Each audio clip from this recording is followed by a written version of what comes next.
Most Americans arrive in Canada thinking they already understand what life will be like. The language feels familiar, the cities look recognizable, and everything seems easy to adapt to. But something interesting happens after a few months. Not right away, not dramatically, but slowly. People begin to notice that life feels different in ways they never expected, and it's not something you can explain until you live it. The difference isn't about landmarks or weather or even cultural traditions. It's about something more fundamental, something woven into the fabric of everyday moments. Americans often describe it as a feeling they can't quite name at first, a subtle shift in how days unfold and how interactions feel. It's the kind of change that sneaks up on you, transforming your experience without ever announcing its arrival. And because it happens so gradually, most people don't recognize it until they're months into their time in Canada, looking back and wondering when exactly everything started to feel different.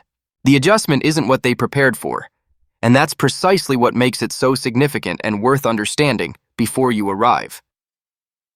At first, Canada feels almost identical to home. Daily routines continue, work schedules settle, and social interactions feel comfortable. But over time, Americans begin to sense a shift. The pace of conversations, the way people give space, and how expectations are handled starts to feel subtly different. It's not obvious, and that's exactly why most people don't expect it.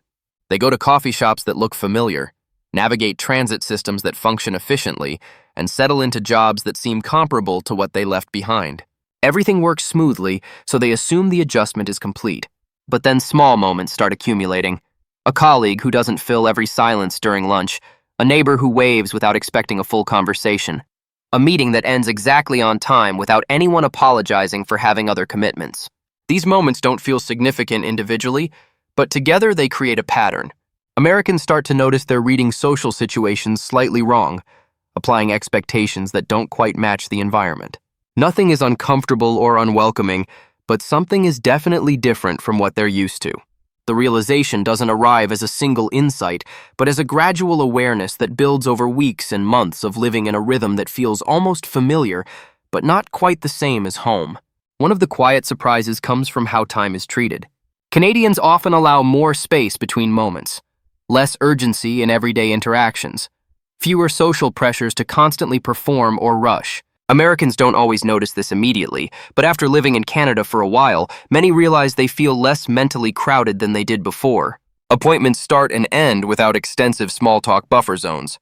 Plans get made without excessive coordination or backup options. People arrive when they said they would, but no one treats slight delays as personal offenses. There's a steadiness to how time unfolds, a reliability without rigidity. Americans often find themselves adjusting their own relationship with scheduling, discovering they don't need to build in as much margin or worry as much about every minute. The culture doesn't demand constant availability or immediate responses. Messages get answered, but not necessarily within seconds. Commitments are honored, but not at the expense of basic personal boundaries. This approach to time creates a different kind of mental space, one where Americans gradually realize they're not constantly calculating and recalculating their days. The shift is subtle but cumulative, and many Americans only recognize how much tension they were carrying when they notice it's no longer there. After some time, Americans often realize that social energy in Canada feels calmer. People are friendly, but not demanding. Conversations don't require constant enthusiasm, and silence isn't uncomfortable. This doesn't mean people are distant. It means connections are allowed to grow without pressure, something many Americans didn't expect to appreciate. There's less performance in daily interactions, less need to project constant positivity or energy. Someone can ask how you're doing and accept a genuine answer rather than expecting automatic cheerfulness. Friendships develop at their own pace without forced intensity or scheduled bonding activities. Social gatherings happen, but they don't require elaborate planning or everyone's enthusiastic participation to feel successful. Americans often describe this as refreshing once they adjust to it, though initially it can feel confusing or even slightly cold. They're used to more immediate warmth, more obvious signals of friendliness and acceptance. But over time, many come to appreciate the sustainability of Canadian social patterns, the way friendships can deepen without constant maintenance, the way you can show up as yourself without always being on, the way community exists without requiring exhausting levels of participation. The relationships that form in this environment often feel solid and reliable rather than intense and fleeting. If you're enjoying this perspective on life in Canada, take a moment to like the video or subscribe. It really helps the channel. And more importantly, it lets YouTube know this kind of calm, thoughtful content is worth sharing with more people. We're exploring these subtle cultural differences that shape daily life in ways most people never expect until they're living through them. These aren't the dramatic stories or shocking revelations that typically get attention online. They're the quiet observations that actually matter when you're building a life somewhere new. Your support helps us continue creating this kind of content. The kind that takes time to develop and doesn't chase viral moments, but instead focuses on genuine insight and understanding. Every like, comment, and subscription tells the algorithm that thoughtful, documentary-style explorations deserve space alongside flashier content. So if this resonates with you, if you value this approach to understanding how different places shape daily experience, taking a moment to engage really does make a difference in helping these stories reach the people who need them most. After living in Canada for a while, many Americans realize the biggest adjustment isn't external, it's internal. Stress feels different. Expectations soften. There's less pressure to constantly explain yourself or compete socially.